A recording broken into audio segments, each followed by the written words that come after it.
Cricket වලට පිස්සු වැටිලා ඉන්නවද? ලෝකෙම කැළඹූ මාලිංගගේ යෝකරේගේ අදටත් කවුරුත් නොදන්න රහසක් තියෙනවා.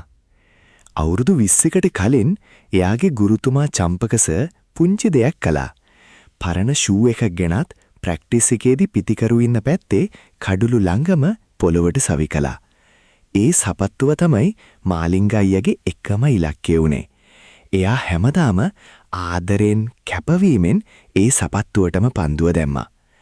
මුලින් ලේසි වුණේ නැහැ. ඒත් එයා අතහරියේ නැහැ. දිගින් දිගටම කරද්දී අතට ඒ රිද්ම් එකට හුරු වුණා. තේරුණාද? ලෝකේ ලොකුම දස්කම් පිටිපස්සේ තියෙන්නේ මේ වගේ පුංචි පුංචි පුරුදු තමයි. ඊළඟ ප්‍රැක්ටිස් එකේදී ඔයාලත් ඔයාලගේම පුංචි ඉලක්කයක් හදාගන්න. පන්දු 30ක් දාලා ඔයාට කොච්චරක් පුරවන්න බලන්න. හෙට ඊට වඩා එකක් හරි වැඩි කරගන්න. මතක තියාගන්න ඉවසීමෙන් පුරුදු වුණාම හීන ළඟා වෙනවමයි.